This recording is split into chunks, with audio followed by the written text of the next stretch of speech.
The blood on his hands wasn't his own, but that didn't make it any less terrifying. Thomas could feel the warm liquid dripping between his fingers as he pressed them against the torn fabric of his jacket, trying desperately to stop the bleeding from the gash on his shoulder. The pain was sharp, burning like fire spreading through his entire arm, but it was nothing compared to the fear that gripped his chest when he heard the low, rumbling growl echoing from somewhere in the darkness behind him. He had never imagined that his life would end like this. Not here, not in the middle of the Yorkshire Dales, miles away from any form of help or civilization. The fog was so thick that he could barely see 3 feet ahead, and every shadow seemed to move with a life of its own. His breath came in short, panicked gasps that created small clouds of vapor in the freezing November air. The smell of wet earth and decaying leaves filled his nostrils, mixed with something else, something metallic and primal that made every instinct in his body scream at him to run. But he couldn't run anymore. His legs were trembling so violently that he could barely stand, and the exhaustion from hours of wandering lost through the moorlands had drained every ounce of strength from his 34-year-old body. Thomas had always considered himself strong, capable, the kind of man who could handle any situation. He had survived difficult times, overcome obstacles that would have broken lesser people. But nothing, absolutely nothing, had prepared him for this moment, where death felt so close he could almost taste it on his tongue. The growling grew louder, closer, accompanied now by the sound of heavy paws crushing the undergrowth. Thomas's heart was pounding so hard against his ribs that he thought it might burst. He pressed his back against the rough bark of an ancient oak tree, feeling the cold moisture seeping through his clothes, and tried to make himself as small as possible. His mind raced through every possible escape route, but each scenario ended the same way, with him torn apart by the wild dogs that had been hunting him for what felt like hours but was probably only minutes. And then, through the fog and fear and the certainty of his impending death, he heard something that didn't make sense. A voice. Young, female, sharp with command. "Don't move," she said, and there was no fear in those words, only a strange mixture of authority and something that sounded almost like concern. Thomas froze, every muscle in his body locked in place. He wanted to turn his head, to see who had spoken, but some instinct told him to obey. The growling stopped abruptly, replaced by a tense silence that was somehow even more terrifying. He could feel presence now, not just one, but several. The dogs were surrounding him, he realized, their hot breath creating small patches of warmth in the icy air. But they weren't attacking. They were waiting. "Close your eyes," the voice commanded again, softer this time but no less firm. "They can smell your fear, and it's making them aggressive. Close your eyes and breathe. Slowly. Like you have all the time in the world." It was the most absurd instruction Thomas had ever received. Close his eyes? When death was literally breathing down his neck. But something in the way she spoke made him trust her, made him believe that maybe, just maybe, there was a way out of this nightmare. So he did as she asked, letting his eyelids fall shut and forcing his ragged breathing to slow, even though every fiber of his being wanted to scream and run and fight. The world became smaller then, reduced to just sounds and sensations. He heard footsteps approaching, light and careful, moving with a confidence that seemed impossible in this situation. He felt the air shift as she moved past him, positioning herself between him and the dogs. And then he heard her voice again, but this time she wasn't speaking to him. She was speaking to the animals, in low, melodic tones that sounded almost like singing. Words he couldn't understand but that seemed to carry weight and meaning to the creatures that had been ready to tear him apart moments ago. Minutes passed, or maybe it was only seconds. Time had lost all meaning, and gradually, Thomas became aware that the immediate danger was passing. The aggressive energy in the air was dissipating, replaced by something calmer, something almost peaceful. He could still hear the dogs, but their movements now sounded different, less predatory, more curious. "You can open your eyes now," she said finally, and when Thomas did, the sight that greeted him was so unexpected that for a moment he forgot about the pain in his shoulder, forgot about the fear that had been consuming him. There, standing between him and 3 massive wild dogs that should have been mauling both of them, was a young woman who couldn't have been more than 27 years old. She was small, barely reaching his chest in height, with mud-streaked clothes and tangled dark hair that hung past her shoulders. But it was her eyes that captured him, green and fierce and filled with an intensity that made her seem much larger than her physical form. She was looking at him with an expression that mixed concern, curiosity, and something else he couldn't quite identify. "You're safe now," she said, and her voice carried a certainty that Thomas desperately wanted to believe. "But we need to move. The pack won't stay calm forever, and you're bleeding badly." Thomas tried to speak, to ask who she was, how she had done what she just did, why she was here in the middle of nowhere saving a complete stranger. But the words wouldn't come. His throat was too tight with emotions he couldn't name: relief, gratitude, confusion, And beneath it all, a strange sense of recognition, as if he had been waiting his entire life for this moment, for this person, without ever knowing it. She must have seen something in his face because her expression softened slightly. "My name is Emma," she said simply. "And you're going to be fine. I promise."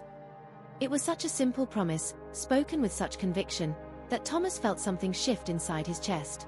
He had been alone for so long, facing his struggles and fears by himself, that he had forgotten what it felt like to have someone care whether he lived or died. And now, here in the darkest moment of his life, this stranger had appeared from nowhere to pull him back from the edge. "Can you walk?" Emma asked, extending her hand toward him. It was small and calloused, marked with old scars that told stories he suddenly wanted to hear. "There's shelter not far from here. A place where I can treat your wound and where you'll be safe until morning." Thomas looked at her outstretched hand, then at her face, and saw something in her eyes that made his heart skip a beat. It wasn't pity. It wasn't the distant concern of a good Samaritan doing their duty. It was something deeper, something that suggested that saving him mattered to her in a way that went beyond simple human decency. Slowly, using the tree for support, Thomas pushed himself to standing. His legs shook and his vision blurred for a moment, but he managed to stay upright. When he reached out and took her hand, the contact sent a jolt through his entire body, not painful, but electric, like touching something he had been searching for without knowing it existed. "Thank you," he managed to whisper, and the words felt completely inadequate for what had just happened, for what she had just done. Emma's grip tightened around his hand, steady and strong despite her small size. "Don't thank me yet," she said, and there was something in her tone that suggested complications he couldn't yet see. "You don't know what you're thanking me for." Before Thomas could process that cryptic statement, she was moving, gently pulling him away from the tree and into the fog. The three dogs followed at a distance, no longer threatening but watchful, like guards escorting their charge. Thomas stumbled along beside Emma, each step sending fresh waves of pain through his shoulder, but he didn't complain. He was too focused on trying to understand what had just happened, why this young woman could command wild animals with nothing but her voice, and what she had meant by those last words. They walked in silence through the misty moorland, and with each step, Thomas felt the weight of the moment settling over him like a heavy blanket. Something had changed. Something fundamental and irreversible. He had come to Yorkshire searching for answers to questions about his life, looking for something he couldn't name. And somehow, in the most terrifying moment he had ever experienced, he had found it. Or rather, it had found him. As they moved through the darkness, Emma's hand never left his, guiding him with a confidence that spoke of deep familiarity with this wild, dangerous place. And Thomas found himself wondering about the story behind that confidence, about the life that had taught this young woman to walk among predators without fear, to speak their language, to save strangers in the night. But more than that, he wondered about the look he had seen in her eyes when she first turned to face him fully. A look that suggested she had recognized something in him too, something that went beyond the simple fact of him being a man in danger who needed help. The fog swirled around them as they walked, and somewhere in the distance, Thomas heard the lonely cry of a night bird. His shoulder throbbed with each heartbeat, and his clothes were soaked through with a mixture of blood, sweat, and the dampness of the moor. But beneath all the physical discomfort, beneath the fading adrenaline and the confusion, he felt something else stirring. A sense of standing at the beginning of something, of having crossed an invisible threshold from which there was no going back. And when Emma glanced back at him over her shoulder, her green eyes catching what little light filtered through the fog, Thomas felt that sensation intensify into something almost unbearable in its intensity. Whatever was about to happen, whatever story was about to unfold, he knew with absolute certainty that it would change everything. The question was, change it into what? There are places in the Yorkshire Dales where even the most experienced hikers avoid venturing. Thomas knew this, but when he lost his way during what should have been a simple afternoon walk, he had no choice but to break the rules he had read about in every guidebook. What Thomas didn't expect was discovering he wasn't alone in that wild landscape, much less that his life would forever change because of 3 wild dogs and a woman who shouldn't exist in the modern world. Because when you're about to die in the middle of nowhere and someone appears from nowhere to save you, the words that person says afterward can change everything. And the words Emma said to Thomas that evening in the Yorkshire Dales would mark the beginning of a story he could never have imagined possible. The trail markers had disappeared an hour ago, but Thomas continued following what he thought was the path even as the fog rolled in thick and impenetrable. 3 hours of walking, 3 hours moving further and further from the safe routes, entering the territory that every local warned tourists to avoid. But the landscape had been too beautiful to resist, the promise of solitude too tempting for a man who had spent the last 6 months drowning in the noise and chaos of London. It was when the silence arrived that Thomas realized his mistake. In the wild moorlands, silence meant only one thing: predator nearby. And when the first snarl echoed behind him, low and threatening, he understood he had broken the most important rule of all. When he turned, he saw 3 pairs of eyes glowing in the vegetation. Wild dogs, adults, hungry, and moving in a circle around him like experienced hunters. Thomas felt cold sweat running down his back as he realized there were no tall trees nearby, no obvious escape routes, just him, the dogs, and the certainty that he had made a fatal mistake. It was then that she appeared. "I'll never forget you." Her voice echoed in the cold air like a declaration that didn't admit questioning, filled with a raw honesty that made his heart race for reasons he couldn't understand. She hadn't asked his name, hadn't hesitated before positioning herself between him and certain death. She moved like she had been waiting for this moment her entire life. Thomas stood frozen, watching her face the dogs with nothing but her presence and her voice, and felt something strange happen inside his chest. It wasn't fear, though it should have been. It wasn't relief at being alive, though it should have been that too. It was a warm and heavy sensation, as if something had moved inside him and found a new place to settle. The way she had spoken those words, with natural possession that seemed to come from a very ancient place, awakened something in Thomas that he didn't know existed. He watched as she calmed the animals, as she led him away from danger, and his mind couldn't move away from the image of her. The way she moved, as if every muscle in her body knew the secrets of that wild territory. The smell he had sensed when she passed close to him, a mixture of wet earth, wild herbs, and something more that made his stomach contract in a way he couldn't explain. During the entire walk to safety, Thomas tried to convince himself that he had imagined everything, that exhaustion, fear, and the thick fog had created a hallucination. But when they reached a small stone cottage hidden among the hills, and she turned to look at him with those intense green eyes, he knew this was as real as the pain throbbing in his shoulder. That night, Thomas couldn't sleep. He lay on the simple cot Emma had prepared for him in the cottage, looking at the rough wooden ceiling and thinking about her words. "I'll never forget you." As if he had just been marked by something greater than himself, as if a decision had been made without him participating in the process. And the most disturbing part was that, deep down, a part of him wanted to discover what that meant. When the first ray of sun cut through the morning mist, Thomas saw Emma sitting on the stone steps outside, watching the moorland with an expression that mixed melancholy and fierce determination. There was a story much darker behind those eyes than he had imagined, and something told him he was about to learn what it was. Thomas took 2 days to gather enough courage to ask about her past. 2 days watching Emma move through the cottage and surrounding land with the grace of someone who had lived there forever, tending to his wounded shoulder with gentle hands that spoke of years of practice. 2 days of short conversations and long silences, of meals shared in quiet companionship, of growing curiosity about this mysterious woman who had saved his life. What he found when she finally opened up made him question everything he knew about human resilience and survival. There were clear signs of a life lived on the edge of society. The cottage was basic but showed signs of permanent occupation, with dried herbs hanging from the ceiling beams and simple furniture that looked handmade. Medical supplies organized in wooden boxes, books about wildlife and wilderness survival stacked in corners. But the most impressive thing was the way she spoke about the dogs. Wild animals that had found her when she was at her lowest point, that had protected her instead of attacking her, that had become her family when she had lost everything else. "My name is Emma Hartley," she said finally, her voice carrying the weight of years of isolation. "And I've lived here for 8 years. Thomas shook his head in confusion. That was impossible. How could a woman live alone in such a remote area for so long without anyone knowing? Without any support from civilization? She smiled at his expression, a smile that revealed something both beautiful and deeply sad. "I came here when I was 19, Emma continued, moving closer. Her presence made the air in the small cottage feel charged with electricity. "I was running from something I couldn't face in the normal world. Thought I could find peace in isolation." The pain in her voice made something contract in Thomas's chest. There was a much darker story there than he had imagined. "What were you running from?" he asked gently, sensing he was touching something very delicate. Emma lowered her eyes for a moment, and when she raised them again, Thomas saw an ancient sadness that made him want to embrace her immediately. "From myself," she said simply, but the words carried the weight of years of pain. "From the person I thought I had to be. From expectations I could never meet. From a world that wanted to shape me into something I wasn't." Thomas felt anger rise in his chest, an anger directed at a society he knew all too well, one that crushed people who didn't fit into neat boxes. "And the dogs?" he asked softly. "Found them in my first month here," Emma said, her voice becoming firmer. "They were outcasts too. The pack had rejected them, and they were starving, dying.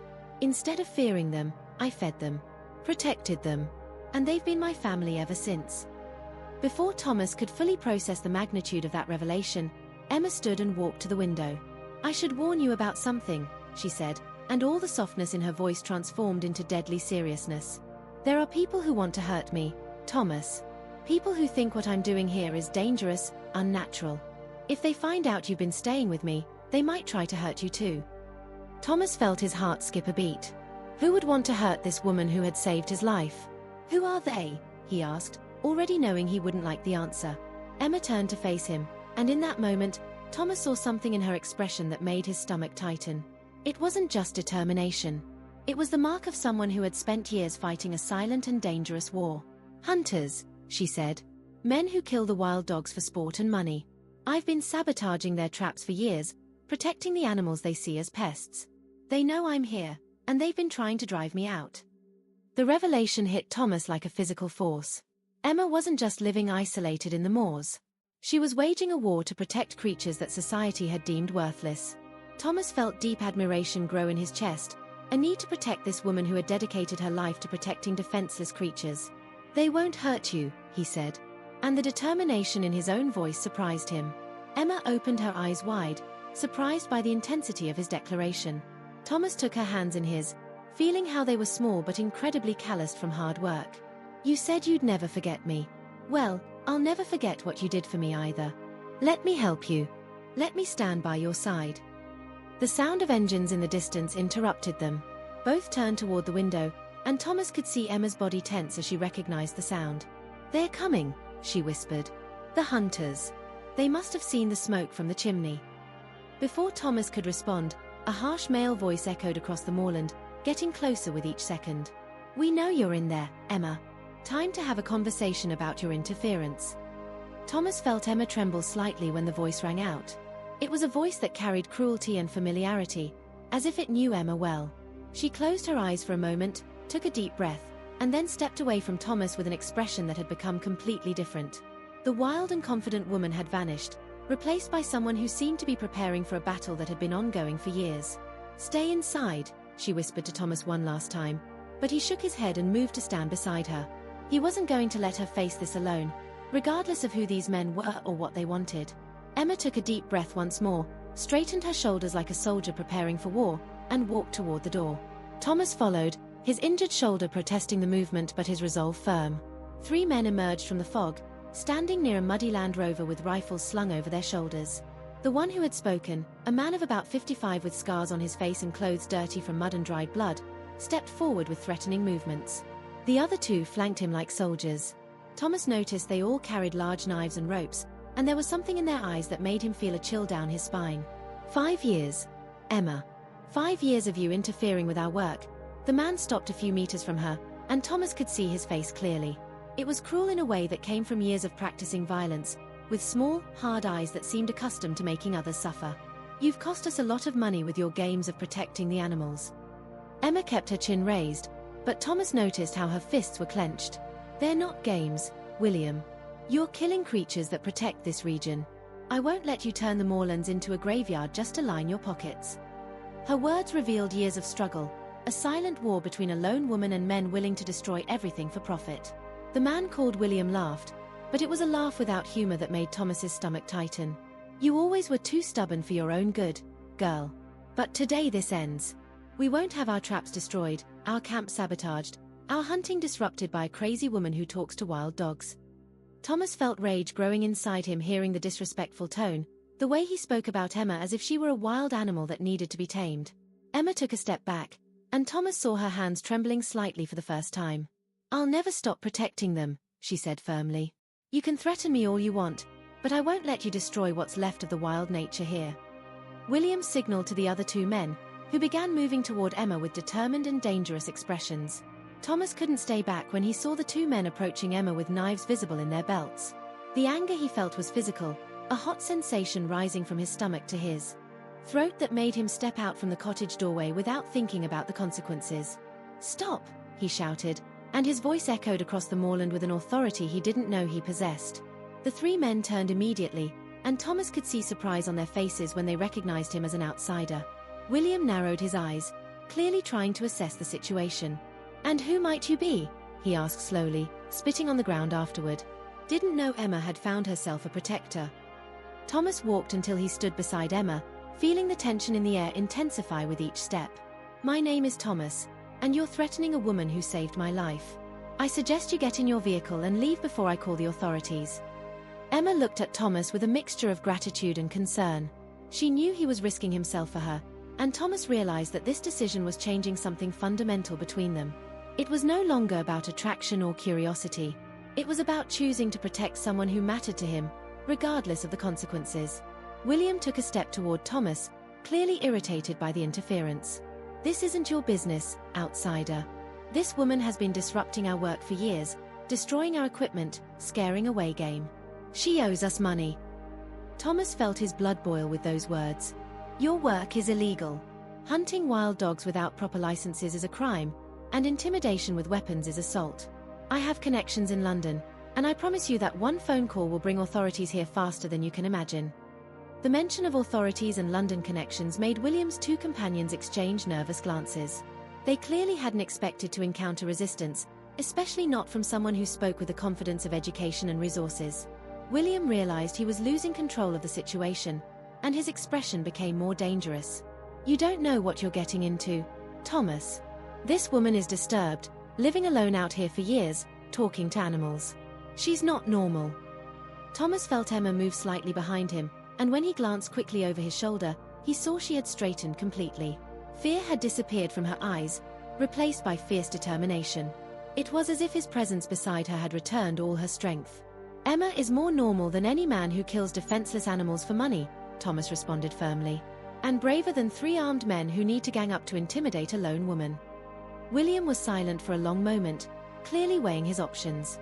Thomas maintained his firm stance, and Emma moved until she stood completely beside him, showing they had chosen to stand united against any threat. The message was clear: she was no longer alone, and any attempt to hurt her would have to go through Thomas first. This isn't over, William finally said, but his voice had lost its previous authority. We know how to find you both. And sooner or later, this crazy woman will cause you more trouble than she's worth. Thomas took a step forward, and his response came loaded with calm menace that made the three men step back. Then perhaps it's time you found another line of work. And if you return to threaten Emma or hunt illegally in this region, I'll make sure every newspaper in Yorkshire knows exactly who you are and what you've been doing. William's two companions were already climbing into their Land Rover, clearly uncomfortable with the situation and the mention of media exposure. William followed reluctantly, but before leaving, he turned one last time with an expression of pure hatred. You've chosen the wrong side, Thomas. That woman isn't worth the trouble she'll bring to your life. Thomas smiled, and for the first time since the confrontation began, his expression softened completely. She's worth any trouble.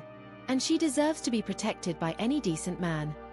The sound of the Land Rover driving away echoed across the moorland until it disappeared completely, leaving Thomas and Emma alone outside the cottage. The silence that followed was different from the threatening silence of minutes before. It was a silence full of relief, of unspoken things that could finally be expressed, of a connection that had been tested by danger and emerged stronger. Emma turned to Thomas, and he saw tears in her eyes.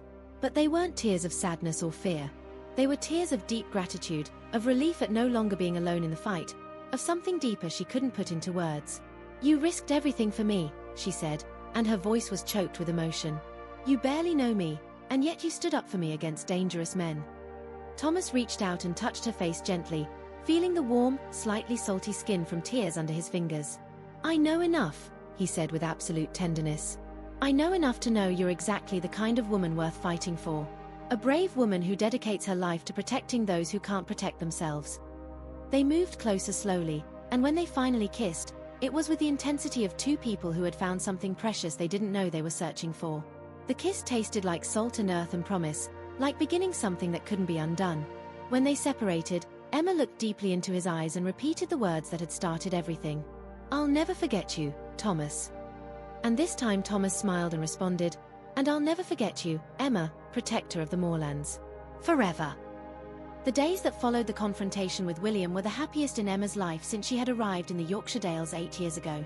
Thomas stayed, first under the excuse of needing his shoulder to heal properly, then simply because he couldn't stay away from her.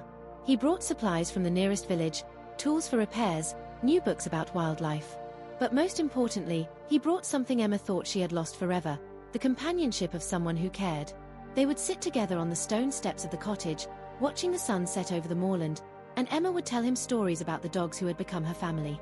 Thomas would listen fascinated, learning about each of the three animals by name. Shadow, the oldest and wisest, who would always be first to warn of danger. Mist, the only female, who was the gentlest and often slept beside Emma's cottage. And Storm, the youngest, full of energy and curiosity, who reminded Emma of the child she had never had.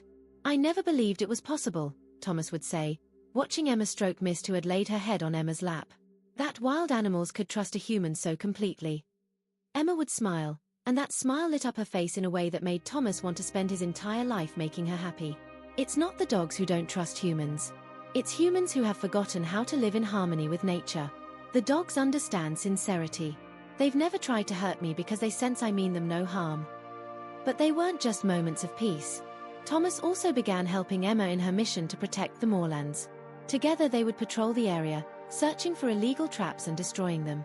Thomas would use his connections in London to report suspicious activities to authorities, while Emma used her knowledge of the terrain to guide them to hidden camps. One evening, as they sat by the fire, Thomas took Emma's hand and said something he had been thinking about for days. "Come live with me in London. You don't have to be alone here anymore." Emma looked down at their joined hands, large and callous from work, and felt tears welling up. "This cottage is all I've known for 8 years, Thomas. This is where I found myself, where I learned who I really am. I don't know if I can just leave it behind." Thomas squeezed her hand more gently. "I'm not asking you to abandon this place, Emma. I'm asking you to share your life with me. We can come here every week, every day if you want. We can continue protecting the dogs together. But at night, I want you to fall asleep in safe arms, in a warm bed, knowing you'll never be alone again." Tears now flowed freely down Emma's face, but they were tears of happiness. 8 years she had lived in isolation, convinced her place was alone and that's how it had to be. And now, this man was offering her something she hadn't dared to dream. A home, a family, love. "Yes," she whispered. "Yes, I want to share my life with you." Thomas pulled her into an embrace, and she felt her entire body finally release years of held tension. He was there, solid and warm and completely hers. And she was his, as she had said that first day when she saved him from the dogs. But now she understood what those words really meant. It wasn't just about possession or protection. It was about finding the other half that completed the song her heart had been singing alone for years. Over the following weeks, Thomas and Emma became inseparable. The village quickly learned about their relationship, and while some whispered behind closed doors about the strange woman who lived with wild dogs, most were happy to see the transformation in both of them. Thomas had arrived in Yorkshire searching for something he couldn't name, running from a life in London that felt empty despite his success. And Emma had been hiding from a world that had tried to break her spirit. Together, they had found what they were both searching for. Not just love, but purpose, belonging, a reason to wake up each morning with hope instead of resignation. But not everyone was happy. William and his men continued operating in the region, though now they were more careful. They knew Thomas was monitoring their activities and that his threat about calling authorities wasn't empty. But the hatred in William's eyes every time he encountered Thomas in the village spoke louder than any words. This wasn't over, not really. One day, Thomas was in the village buying supplies when an elderly man he had befriended approached him. "Watch yourself, lad," the old man whispered as they passed each other. "William's been talking around. Says you'll pay for humiliating him in front of his men." Thomas felt a cold knot of fear in his stomach, but not for himself. For Emma. She was the one William truly hated, the one he had been persecuting for years. And now, by connecting himself with Thomas, perhaps he had made her an even bigger target. When he returned to the cottage that evening, he found Emma sitting on the steps, watching the sunset. Mist was beside her, and the expression on Emma's face told him she had felt something in the air too. That tension that precedes a storm. "William won't give up, will he?" she asked quietly when Thomas sat beside her. "No," Thomas answered honestly. They had no secrets between them. "But I won't let him hurt you. Never." Emma turned to him, and in her eyes was a mix of fear and determination. "I don't want my past, my fight, to destroy everything you've built, Thomas. Your reputation, your safety, your peace." Thomas took her face in his hands, forcing her to look at him. "You haven't destroyed anything. You've made my life finally meaningful. Before I met you, I was just existing, managing my investments, living each day the same as the previous one. But now I have a reason to wake up every morning. I have something worth fighting for. But what if, Emma began, but Thomas stopped her with a gentle kiss. No what ifs, he said firmly when they separated. We're in this together. Whatever happens, we face it together. That night, as they lay in warm arms in the cottage, Emma listened to his steady breathing and felt something she hadn't felt in 8 years, security. She was home. Finally, after all the years of wandering and pain and loneliness, she was home. But security is a fragile thing in a world where people like William exist, people who hold grudges and plan revenge. And as Emma fell asleep in Thomas's arms, she didn't know that the threat hanging over them would soon become reality in a way that would test them in ways they couldn't imagine. The storm arrived 3 weeks later. Thomas was in the village, handling some business matters remotely, when one of the shop owners rushed toward him with face pale from fear. Mr. Thomas. Smoke. We can see smoke coming from the direction of the moorlands. Thomas's heart stopped. Emma. That morning she had stayed at the cottage, saying she wanted to check some of the traps she had set to catch small animals for food. He had told her to wait, that he would go with her, but she had insisted she could handle it alone. Now every instinct in him screamed that something was wrong. He ran to his car with a speed he didn't know he possessed, drove toward the moorlands with heart pounding so hard he thought his chest would burst. The smoke became thicker as he approached, black and dense against the evening sky. When he reached the area near the cottage, the scene that greeted him almost brought him to his knees. Emma's cottage was burning, flames climbing toward the sky as they devoured everything that had been her home for 8 years. And in front of the burning cottage, surrounded by William and his men, stood Emma. But she wasn't alone. 3 dogs, Shadow, Mist, and Storm, had formed a protective circle around her, snarling and showing teeth to any man who tried to approach. Emma was holding a large branch like a weapon, and her clothes were torn, face covered in soot from smoke. She was clearly injured, bleeding from a cut on her arm, but she stood upright, defiant, refusing to give in. Emma! Thomas shouted, jumping from his car and running toward her. William turned at the sound of Thomas's voice, and the smile that appeared on his face was both triumphant and malicious. Just in time to see the end of this story, Thomas. Your crazy woman is finally going to learn the price of interfering with real men's business. Thomas felt a rage that was almost blinding in its intensity. What have you done? He roared, moving toward William with fists clenched. Just solved a problem, William replied coldly. Burned down that nest she calls home. And now I'm going to get rid of her and her cursed dogs. Over my dead body, Thomas said, positioning himself beside Emma despite the snarling dogs. But when Shadow saw it was Thomas, the snarling stopped. The dogs recognized him, accepted him as part of Emma's pack. Emma looked at him with tears streaming down her soot-covered face. Thomas, no. This isn't your fight. Leave before they hurt you. Every fight of yours is mine, Thomas replied, taking her free hand. We said together, didn't we? William laughed, but it was a sound filled with hatred.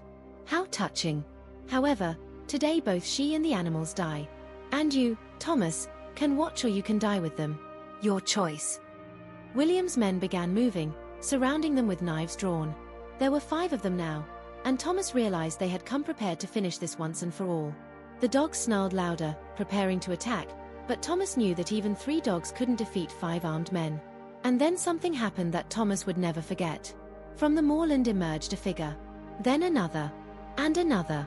Villagers from the surrounding area, people Thomas had befriended over the weeks, came out from behind the hills with tools and makeshift weapons. There were at least 20 of them, led by the elderly shopkeeper, George. Seems things have gotten rather uneven here, George said, standing beside Thomas with a walking stick in his hands. And we in this region don't allow cowards to threaten women and burn their homes. William's smile vanished. His men were already nervous because of Thomas alone, but now, faced with a group of armed villagers, desperation took over their faces. This doesn't concern you, William tried, but his voice trembled. It does, said one of the other villagers. Thomas told us about your illegal activities. About how you kill protected animals, how you burn property. The authorities are on their way here, William. And I have a feeling they'll be very interested to hear about what you've done today. It was a bluff. Thomas hadn't been able to contact them that quickly, but William didn't know that. He began to panic, looking at his men who were already starting to back away. This isn't over, William said through clenched teeth, but he began retreating toward his Land Rover. You hear me, Thomas? This isn't over. Oh, but it is, George said coldly. Because if you ever return to this region, if you ever threaten Emma or Thomas again, I won't call the authorities. Instead, every villager within a 50-kilometer radius will know your name and your face. And you won't be able to take a step without someone watching you. Trust me, you don't want to live that kind of life." William looked around, saw the determination in the eyes of the group of people who had come to defend Thomas and Emma, and finally accepted defeat. With final looks of hatred, he and his men mounted their vehicle and drove away, disappearing into the moorland. When they were gone, Thomas turned to the villagers with eyes full of gratitude. "How did you know?" George smiled. "Young fellow at the shop saw the smoke and came running. Told us Emma was in danger. We all know what this woman has been doing for years, Thomas. Protecting this land, these animals. Time someone protected her." One by one, the villagers approached Emma, whispering words of support, offering help to rebuild the cottage, promising to patrol the area to ensure William wouldn't return. Emma was crying openly now, completely overwhelmed by the kindness of these people who had been strangers just moments ago. When the villagers finally left, leaving Thomas and Emma alone by the pile of smoking ruins that had once been her home, she finally broke down completely. She fell into Thomas's arms, her body releasing years of held tension, fear, loneliness, everything pouring out in deep, shaking sobs. "It's over," Thomas whispered, holding her tightly. "It's over, my love. You're safe now. Safe forever." "My home," Emma sobbed. 8 years, everything I had." "No," Thomas gently corrected her, lifting her face to look at him. "Your home wasn't the cottage, Emma. Your home is where you're loved. And you are loved. By me, by the dogs, by the people who came today to defend you. That's your real home." Emma looked at him through her tears, and in her eyes he saw something beautiful, hope. After 8 years of darkness, there was finally light. "Take me home," she whispered. "Take me to our home." And Thomas did, lifting her in his arms and carrying her back toward his car while 3 dogs followed behind them. Guardians who were no longer needed but who stayed anyway, because love, true love, doesn't leave just because danger has passed. 6 months later, the Yorkshire Dales was a different place. Emma's new cottage, larger and sturdier than the previous one, stood in the clearing, built by the hands of Thomas and all the villagers who had come to help. But Emma no longer lived there permanently. The cottage had become a sanctuary, a place where she and Thomas would come to check on the dogs, to patrol the area, to enjoy the silence of nature. Her real home was now Thomas's house in the village, where she slept every night in warm arms, where she learned to laugh again, where she finally found peace. William never returned. Stories said he had left the region completely, frightened by the combined strength of a community that had united against him. Illegal hunting continued to exist, but much on smaller scales, and Emma continued her mission of protecting animals, but now with Thomas and other volunteer villagers beside her. As for the dogs, Shadow, Mist, and Storm, they became something of legends in the region. People would see them patrolling alongside Emma and Thomas, and instead of fear, they felt curiosity, admiration. Children would beg their parents to take them to see the protectors of the moorlands, and Emma would patiently explain to each child the importance of respecting nature, of living in harmony with wild animals. One evening, as they sat on the porch watching the sunset, Thomas took Emma's hand and placed something in her palm. When she opened her hand, she saw a simple ring made of silver, without any decoration. "It's not fancy," he said quietly, "but I want the whole world to know you're my wife. Officially and before God." Emma's tears flowed down her face, but they were tears of pure happiness. "I've always been your wife," she whispered, "from the moment I first saw you."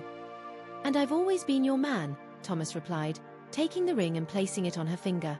"From the moment you saved me from the dogs and said those words that changed everything."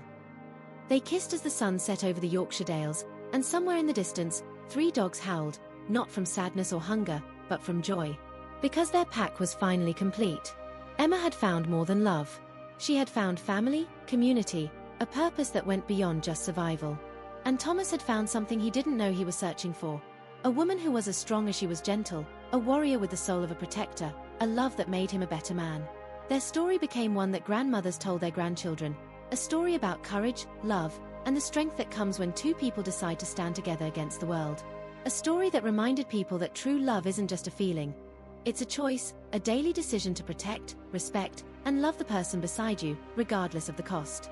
And in the heart of the Yorkshire Dales, where dogs still roam freely and where nature remains wild and beautiful, the spirit of that love lives on, reminding all who listen that sometimes, the strongest people are those who protect the most vulnerable, and the most beautiful stories are those where love conquers fear.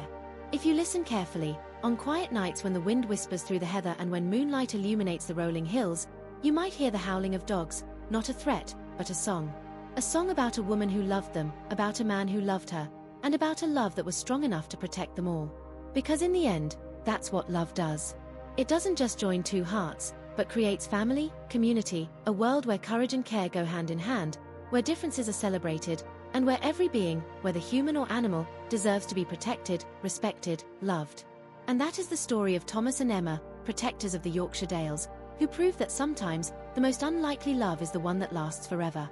The cottage Emma rebuilt became more than just a shelter. It became a symbol of resilience, a testament to what happens when a community decides to protect one of their own. Local newspapers wrote about the mysterious woman of the moorlands and the London man who had given up his city life to stand beside her. Tourists began asking about Emma's sanctuary, wanting to learn about wildlife conservation and the bond between humans and animals. Emma handled the attention with grace, always deflecting praise toward the villagers who had helped her, toward Thomas who had risked everything to defend her. But those who knew her well could see the change in her eyes. The haunted look that had shadowed her for 8 years had finally disappeared, replaced by peace and purpose. Thomas, for his part, discovered that walking away from his high-stress life in London was the best decision he had ever made. He still managed his investments remotely, but now his days were filled with meaning beyond profit margins and stock portfolios. He helped Emma with the sanctuary, learned about tracking and wildlife behavior, became a voice for conservation in local government meetings. Together, they created something beautiful from the ashes of that burned cottage. They organized educational programs for children, teaching them about respecting nature and understanding the role of predators in the ecosystem. They worked with universities to study the behavior of wild dog populations in the region. They turned Emma's years of solitary struggle into a movement that attracted volunteers and supporters from across Yorkshire and beyond. But more than all the public achievements, more than the recognition and the impact they had on conservation efforts, what mattered most to both of them were the quiet moments. The evenings spent sitting together watching the sunset. The mornings waking up in each other's arms. The simple joy of knowing they had found their person, the one who understood them completely and loved them anyway. Shadow, now quite elderly, would often lie at their feet as they sat on the porch. Mist had given birth to a litter of pups, extending the pack and ensuring that Emma's work would continue. Storm, ever energetic, had become the favorite of visiting children, gentle despite his size and wild origins. One particular evening, as they celebrated their first wedding anniversary with a simple meal in their village home, Emma looked across the table at Thomas and said something that had been on her mind. "Do you ever regret it?" she asked softly. "Giving up your life in London? All the things you could have been doing instead of being here with me?" Thomas reached across the table and took her hand, the same hand that bore the simple silver ring he had given her. "Emma," he said, his voice filled with emotion. "Before I met you, I was successful but empty. I had money but no meaning. I had freedom but felt trapped. You didn't take me away from a life, you gave me one." Tears welled in Emma's eyes, but she was smiling. "I never thought I could be this happy," she whispered. "For so many years, I believed happiness wasn't meant for people like me. People who didn't fit, who chose a different path." "You were wrong," Thomas said gently. "Happiness is for everyone brave enough to reach for it. And you, Emma Hartley, are the bravest person I've ever known." They spent the rest of the evening in comfortable silence, hands joined across the table, both understanding that they had been given something rare and precious. Not just love, but the kind of love that transforms, that heals, that makes everything that came before worth it because it led to this moment.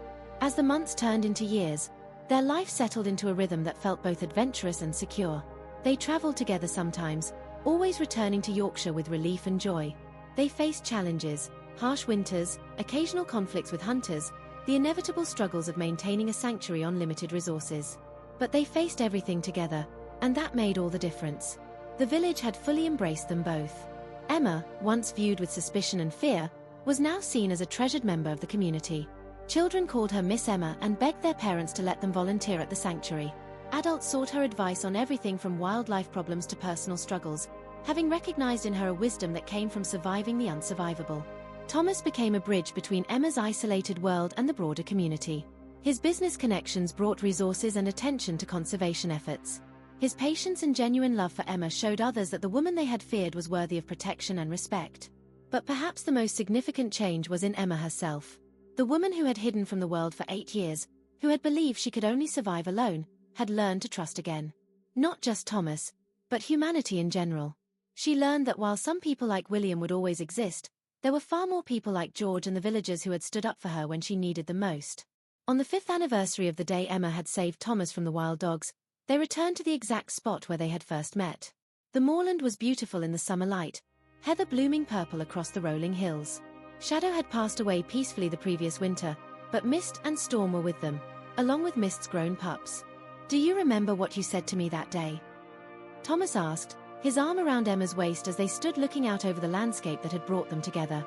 "I said I'll never forget you," Emma replied softly. "And I haven't. Not a single moment." "You know what the funny thing is?" Thomas said, turning to face her. "In that moment, when you said those words, I thought you meant you'd remember saving a stranger. But you knew something I didn't. Didn't you? You knew this was the beginning of everything." Emma smiled, that radiant smile that still made Thomas's heart skip a beat. "I knew you were different," she admitted. "I knew from the moment I saw you that my life was about to change. I just didn't know how much, or how wonderfully." Thomas pulled her closer, breathing in the scent that was uniquely Emma, earth and herbs and home. "Thank you," he whispered against her hair. "Thank you for saving me that day. Thank you for letting me save you back. Thank you for showing me what it means to really live." They stood there for a long time, two people who had found each other against all odds, in a place where civilization met wilderness, where fear transformed into love, where loneliness became belonging. The dogs howled in the distance, their voices carrying across the moorland like a blessing, like a promise that some things, love, loyalty, courage, are eternal and unbreakable. And as the sun began to set, painting the sky in shades of gold and crimson, Thomas and Emma walked back toward their life together, hand in hand, with the dogs trailing behind them, protectors and companions and family. They had started as strangers meeting in the most frightening circumstances. They had become saviors to each other, then friends, then lovers, then partners in every sense of the word. And through it all, Emma's first words to Thomas had remained true. She would never forget him. He would never forget her. And together, they had created something unforgettable, a love story that would be told for generations, a reminder that sometimes the most beautiful things in life come from the most unexpected places, and that true courage isn't the absence of fear, but the willingness to stand beside someone you love even when everything seems impossible. If you enjoyed this story, click on the video on your screen to watch another unforgettable tale where courage and love meet in the heart of the wild. Join our community by subscribing to the channel. Share your thoughts about this story in the comments below. Have you ever met someone who changed your life in a way you never expected? Have you ever had to make a choice between safety and standing up for what's right? We'd love to hear your stories. Don't forget to subscribe because we bring you new stories every week. Stories that celebrate love, courage, and the strength of the human spirit. We'll see you in the next video, where another story awaits that will leave you breathless.